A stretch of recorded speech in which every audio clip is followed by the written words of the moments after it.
Fender header. Those aren't supposed to be that loose. That one's not bad, but that one's super loose. Oh, that's the wrong size. Not super proud of what I just did. Nope, they're not. I lied.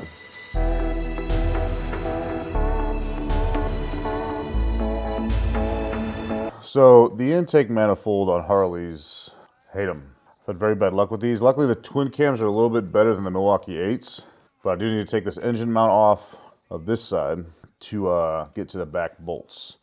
So that means the horn, choke bracket, and on top of the heads.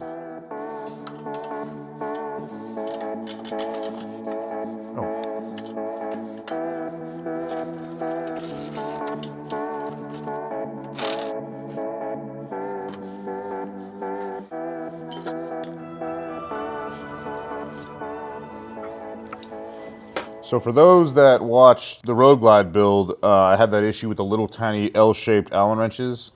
It broke. So this is my little tool hack here, because these are such a pain to get to with any sort of Allen wrench. This little thing broke off. So now it just slides right up in there, and I just use a 1/4 inch wrench and loosen these back ones up, because they just need to be loose to slide them out. Yeah.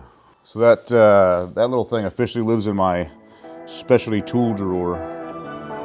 There we go.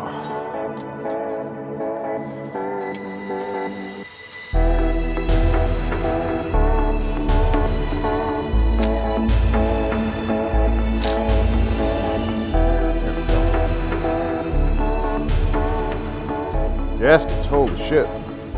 No question whether those were sealed or not. CV S&S. This one has, here's the fronts, the flange for the 2 bolts that mount to it. The only thing I gotta transfer over is this sensor. I'm gonna go ahead and transfer this over now and put it back in the parts bin or parts box so I don't forget it later. Little T20 screw. And this thing it'll probably have a little bit of a tight fix. There's gonna be a rubber seal on it. Nope, came right out. Pop it right in the new one. Holes line up. And toss this in. Sometimes aftermarket parts are interchangeable and it's super nice. Sometimes they're not, and it's not nice. Done. Camera died and I was in the middle of getting this exhaust off, but it's 3/4 of the way off.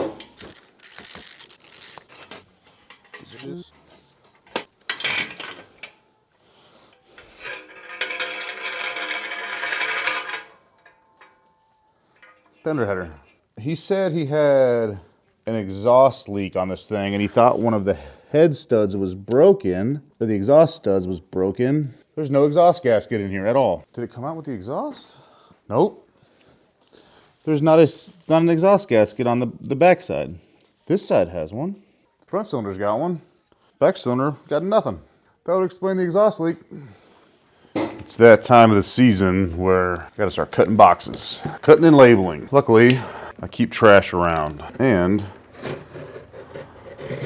a sharp knife. I had a blue marker. There we go. Blue marker for a blue bike. So this is gonna be rocker covers. Front that way.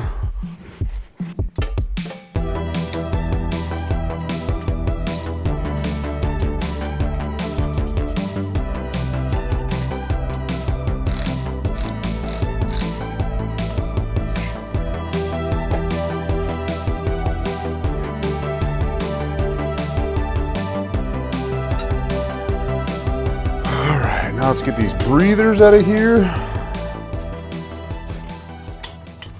If you've never taken these breathers apart before, it's kind of a sandwich of like 2 different plastic parts and I want to say like 3 gaskets. The gaskets are obviously not going to be reused. The plastic parts are going to be reused, as well as there's a rubber diaphragm inside of them that will get replaced. I'll show you that here in just a sec. All right, so it'll come out just like this, kind of a teardrop shape. Oh, that's right, there's this spongy shit as well. That green part in there is the diaphragm, and this O-ring should be getting replaced in here as well. And then the rockers.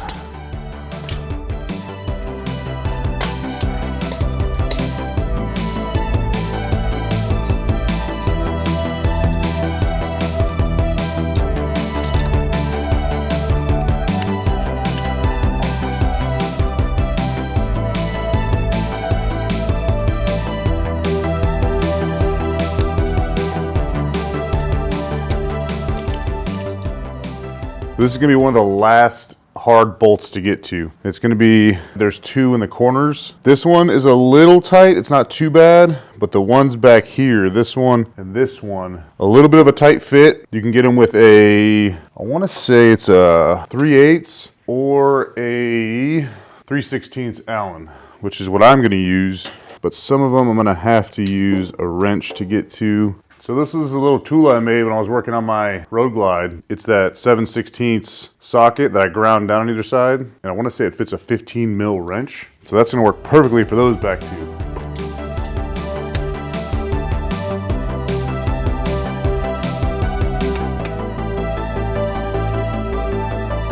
Got an O-ring here, it's gonna get replaced. The gasket on the back is also gonna get replaced.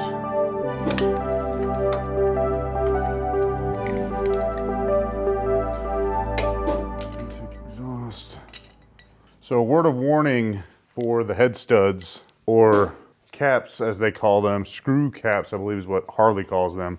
They can be tight because they're just exposed to the elements. I'm gonna take these off the way they're supposed to go on, just crisscross pattern. And I also need to get these covers off. So I'm gonna go ahead and get these off and then let the PB Blaster soak into those for a minute and we'll go from there.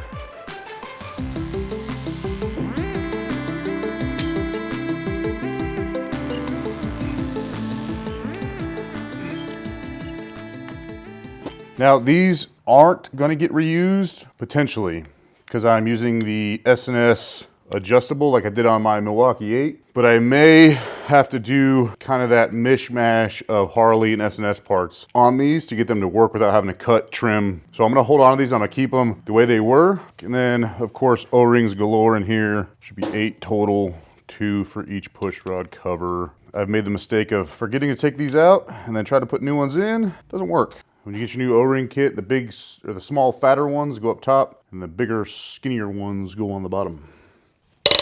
There we go.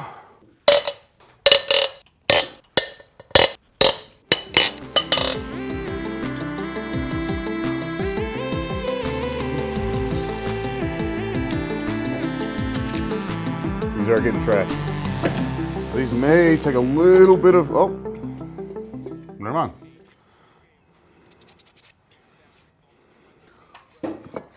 Yeah, came right off. So these studs are the ones getting replaced as well. These are kind of hard to take off. Kind of got to use 2 lock nuts and work them out. A little bit of PB Blaster never hurt nobody.